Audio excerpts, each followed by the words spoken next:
안녕하세요. 저는 딸 한 명 있는 아줌마예요. 저는 5살 연상 남편이 있어요. 20대 초중반에 만나서 별탈 없이 잘 살아왔었죠. 저는 금융계 회사에서 일하고 있고요. 남편은 잘 다니던 공기업을 때려치고 뭐에 홀렸는지 사업을 한다고 하네요. 그랜저를 타다가 외제차로 바뀌기도 했어요. 그런데 남편이 사업을 확장한다고 집을 담보로 돈을 빌렸습니다. 결국 무리한 사업 확장으로 물건들 압류해 담보 잡힌 집이 경매로 나가게 되어 집만은 지켜야 한다는 생각으로 친정에서 빌린 돈과 제가 모은 적금들과 투자금을 전부 빼서 집이 넘어가는 것을 막았었고요. 저는 남편한테 말했죠. 당신 지금 불경기고 사업하는 거 너무 위험해. 지금 내 돈이랑 우리 친정에 돈 얼마 들어간지 알지? 나 그 돈 생각하면 밤에 잠도 안 와. 내가 이런데 자기는 오죽할까 싶어서 아무 말 안 하고 있는 거야. 그니까 자기 다시 사업으로 재개할 생각 꿈에도 꾸지 말고 어떻게 작은 기업에라도 들어가서 다시 처음부터 돈 모아서 살아보자. 라면서 남편을 다독였습니다.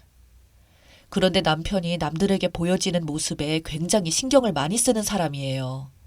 당연히 사업했을 때 잘 나갔던 모습이 원래 자기 모습이고 지금의 자기는 자기가 아니다 라면서 부정했어요.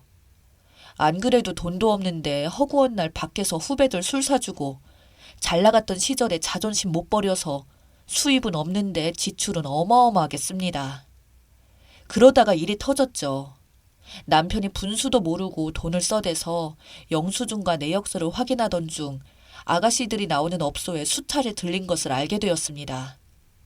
어찌저찌 하다가 남편이 밖에서 하고 다니는 행실을 우연히 알게 되었는데 아주 가관이 아니더라고요. 남편이 외제차만은 팔면 안 된다고 해서 계속 외제차를 끌고 있었거든요. 그런데 그 외제차 있는 걸 믿고 밖에서 폼을 그렇게 떨었던 거죠. 아가씨 나오는 가게에서 본인 차 키를 보여주면서 사업하는 사람이라고 은근슬쩍 자랑을 하면 아가씨들이 옆에서 지켜 세워주고 아양을 떨었다고 하네요. 남편은 또 그 아가씨들한테 호구 잡혀서 돈을 어마어마하게 신용카드로 긁었고요. 저는 결국 폭발했습니다. 남편한테 소리 지르면서 이혼하자고 하고 거실에 있는 물건 다 집어 던지면서 말했죠. 내가 당신 사업 망했을 때도 찍소리 안 했어. 당신 나쁜 마음 먹을까 봐. 그래서 우리 아빠한테 돈까지 빌려가며 당신 물건들 앞으로 압류 들어오고 경매 들어가려고 한 거 내가 막은 거고. 그런데 그거 생각 안 하고 밖에서 그렇게 술 먹고 허풍 떨고 살아? 당신 밑바닥에서 노는 삼류 양아치보다 더 못해 당신. 딸도 있어. 우리 딸 결혼할 때까지는 책임지고 돈 벌어야 할 거 아니야. 나 더 이상 못 참아. 이혼 도장 찍자. 여기서 끝내. 라고 말했죠. 한 번도 남편한테 화낸 적 없고 언제나 남편을 뒷바라지 해주던 제가 강하게 나오니까 남편도 상당히 당황해 하더라고요. 저는 남편이 미안하다면서 울고불고 무릎 꿇고 있는 걸 뿌리치고 짐을 다 싸서 친정으로 갔습니다.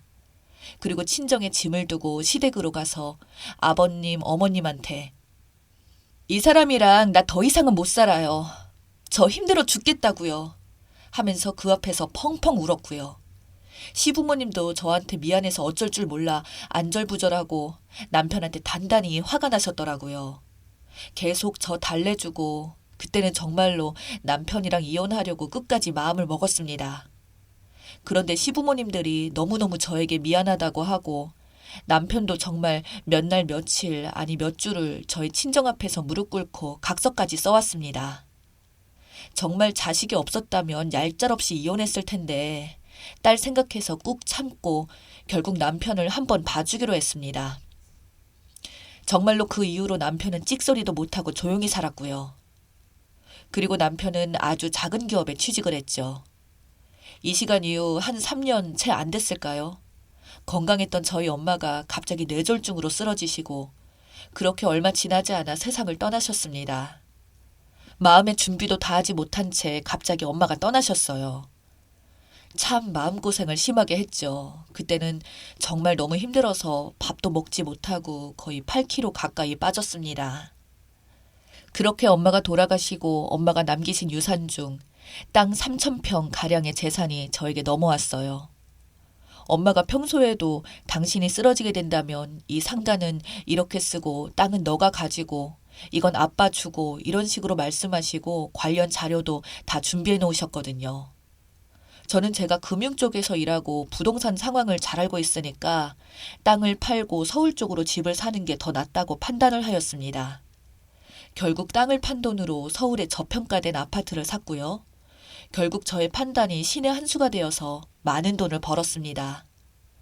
직장생활 몇십 년을 일해도 벌까 말까한 돈을 벌었고 저희는 또 서울 강남 쪽으로 이사를 했어요. 근데 제가 돈을 번 게 남편의 그 허풍과 허세 그리고 그 망나니 같은 인생을 다시 시작하게 된 계기가 되었습니다. 정말 큰 사건이 터졌는데 두세 달 전부터 남편이 급격하게 말수가 없어지더라고요. 무슨 말을 해도 무기력하게 대답하고 얼굴빛도 칙칙해지고 시부모님한테 연락해서 남편이 요즘 도통 몸이 안 좋은 것 같다고 말수가 없고 사람이 이상해진 것 같다고 했지요. 시부모님이 제 얘기를 듣고는 계속 신경이 쓰이셨나 봐요. 한 일주일 뒤 저에게 전화가 와서 남편이 힘나게 해주는 한약이랑 여자 몸에 좋은 보약, 손녀 거랑 제 거 지었으니 잠깐 들려서 가져가라고 하더라고요. 일 끝나고 시댁에 들려서 보약 받고 바로 나가려고 하는데 시어머니가 곶감이랑 이것저것 먹고 가라고 하시더라고요. 그렇게 식탁에 앉아서 곶감이랑 인삼 절인 것을 먹으며 이런저런 이야기를 나누었습니다. 그런데 제 핸드폰에 모르는 번호로 계속 전화가 오더라고요. 내 통정도 왔나? 식탁 위에 제 핸드폰에서 계속 진동이 울리니까 시어머니가 급한 전화인 것 같으니 받으라고 해서 받았습니다. 그런데 남편이 지금 경찰서에 있으니 빨리 좀 와달라는 전화였어요. 시어머니랑 저랑 깜짝 놀라서 옷도 제대로 안 입고 달려갔죠. 경찰서에 가보니 남편의 얼굴이 완전 얻어터져서 피투성이에 난리도 아니더라고요. 옆에 어떤 여자가 갑자기 시어머니를 보더니 너가 얘 엄마야? 내 돈 내놔! 하면서 소리 지르고 욕하고 난리도 아니었고요. 남편이랑 어떤 남자는 형사로 추정되는 분 앞에 앉아있고 자초지경을 들어보니 정말 어이가 없었습니다. 남편이 중학교 기간제 교사와 만나고 있다고 하더라고요. 그러니까 불륜이죠. 그런데 남편은 본인이 강남에 살고 외제차도 끌고 하니 그 여자한테 사기를 쳤나 보더라고요.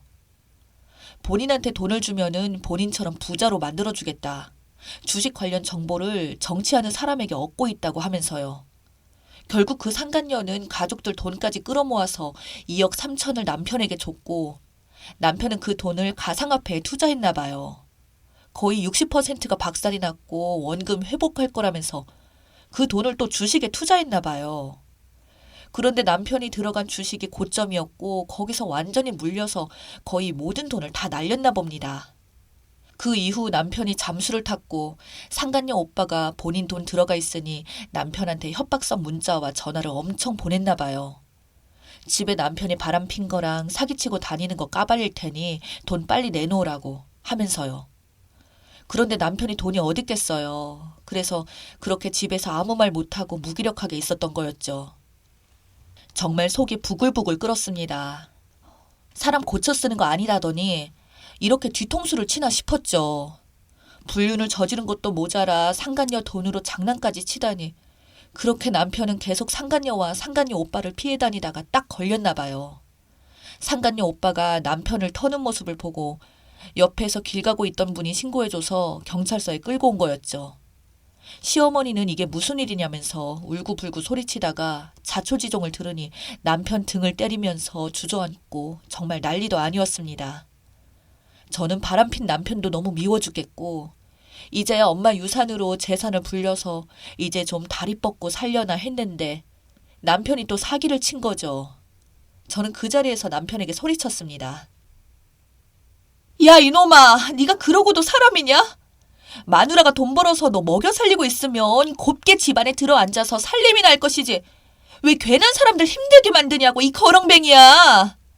돈도 없고 쥐뿔 능력도 없는 놈이 외제차랑 집을 믿고 밖에서 사기치고 다녀? 내가 천치 바보지 이런 놈이랑 결혼을 하고 이혼을 안 했다는 게 너 때문에 내가 일찍 죽겠다 죽겠어. 차라리 이렇게 남한테 얻어 터지니 내 속이 시원하네.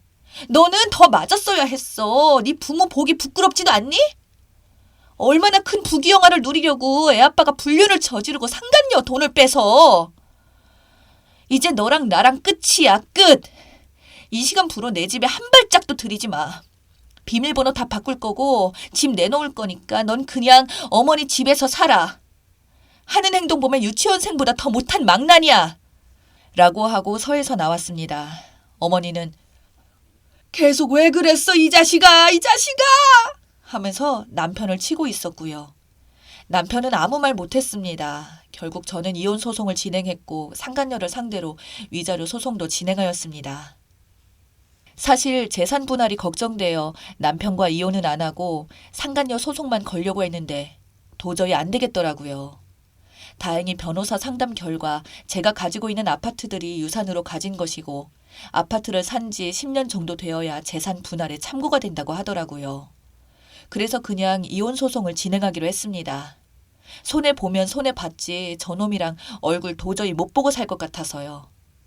결국 1년 정도의 소송 끝에 법적으로 남편과 완벽한 남남이 되었어요. 잘은 모르지만 상간녀와 남편도 서로 소송하고 난리가 났다고 하네요. 남편이 상간녀 학교에 가서 난리치고 상간녀는 망신당하고 그 꼴을 본 상간녀 오빠가 또 남편을 찾아가 위협하고 아주 한편의 막장 드라마를 찍었더라고요. 뭐 이제 저는 그놈과 남남이니 신경 쓸 바는 아니지만 사실은 한편으로 좀 안타깝기도 하고 한편으로는 당해도 싼 놈이라는 생각이 드네요. 한 치 앞도 모르는 것이 인생인가 봅니다. 한평생을 착하고 규칙대로 살면 뭐하나요. 남편 놈 잘못 만나 이렇게 마음고생하는데 인생이 참 허무하다는 생각이 들지만 그래도 딸아이 보며 열심히 살렵니다. 그럼 제 이야기 읽어주셔서 감사합니다.